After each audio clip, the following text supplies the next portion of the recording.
Hello, welcome back to ladies planet.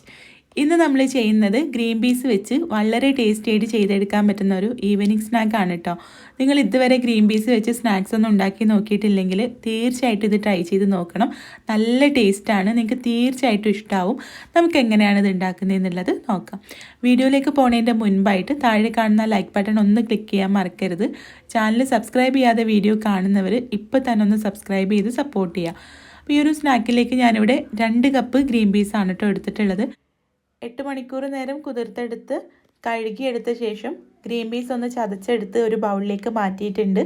വെള്ളമൊന്നും ചേർക്കണ്ട കേട്ടോ, അത് കുതിർത്ത ഒരു നനവ് ഉണ്ടാവില്ലേ, അപ്പോൾ അങ്ങനെ ചതച്ചെടുത്താൽ മതി. ഇനി ഇതിലേക്കുള്ള സവാളയും ഇഞ്ചി ഞാനൊന്ന് ചതച്ചെടുത്തിട്ടാണ് കേട്ടോ അതിലേക്ക് ചേർക്കുന്നത്. നിങ്ങൾക്ക് വേണമെങ്കിൽ ചെറുതായിട്ട് ഫൈനലി ചോപ്പ് ചെയ്തെടുത്താലും മതി. ഈ വലിപ്പത്തിലുള്ളൊരു ഇഞ്ചിയുടെ കഷ്ണം ഒരു വലിയ സവാളയാണ് കേട്ടോ എടുത്തിട്ടുള്ളത്. അപ്പോൾ ഞാൻ ചെയ്തപ്പോഴാണെങ്കിൽ ഒന്നുകൂടെ അരഞ്ഞു പോയി, ചതച്ച് എടുത്താൽ മതി കേട്ടോ, അതാണ് ഒന്നുകൂടെ ടേസ്റ്റ് ഉണ്ടാവുക. അപ്പോൾ ഈ കടല ചതച്ചയിലേക്ക് അതും ചേർത്തിട്ടുണ്ട്. പിന്നെ കുറച്ച് മല്ലിയിലയും കറിവേപ്പിലയും, പിന്നെ എരിവിന് ആവശ്യത്തിനുള്ള പച്ചമുളകും, പിന്നെ നല്ലൊരു കളറിന് വേണ്ടിയിട്ട് 1.5 ടീസ്പൂൺ കശ്മീരി മുളക് പൊടിയാണ് കേട്ടോ ഞാനിതിലേക്ക് ചേർത്തിട്ടുള്ളത്. പിന്നെ ആവശ്യത്തിനുള്ള ഉപ്പും കൂടെ ചേർത്തിട്ട് നമുക്കിതെല്ലാം കൂടെ നല്ല പോലെ ഒന്ന് കുഴച്ചെടുക്കാം. ഇതിലേക്ക് സെപ്പറേറ്റ് ആയിട്ട് പൊടികളൊന്നും നമ്മൾ ചേർക്കുന്നില്ല കേട്ടോ, കടലമാവ്, അരിപ്പൊടി അങ്ങനെ ഒന്നും ചേർക്കുന്നില്ല. വെറും നമ്മൾ ഈ അരച്ചെടുത്ത കൂട്ട് മാത്രമാണ് കേട്ടോ. നമ്മൾ പരിപ്പോടെയൊക്കെ ചെയ്യുന്ന രീതിയിലാണ് ഇത് ചെയ്തെടുക്കുന്നത്.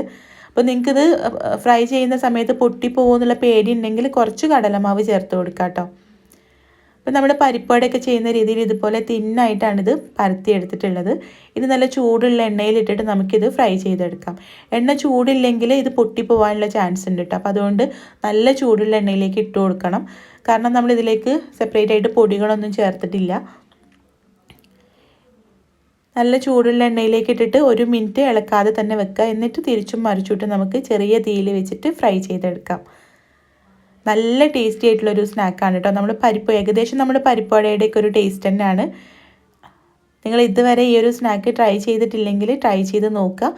ട്രൈ ചെയ്ത് നോക്കുന്ന സമയത്ത് ഫീഡ്ബാക്ക് അറിയിക്കാനും വീഡിയോ ഇഷ്ടമായിട്ടുണ്ടെങ്കിൽ ലൈക്ക് ചെയ്യാനും ഷെയർ ചെയ്യാനും മറക്കരുത് കേട്ടോ. അപ്പോൾ നമുക്ക് അടുത്ത നല്ലൊരു വീഡിയോ ആയിട്ട് കാണാം. താങ്ക്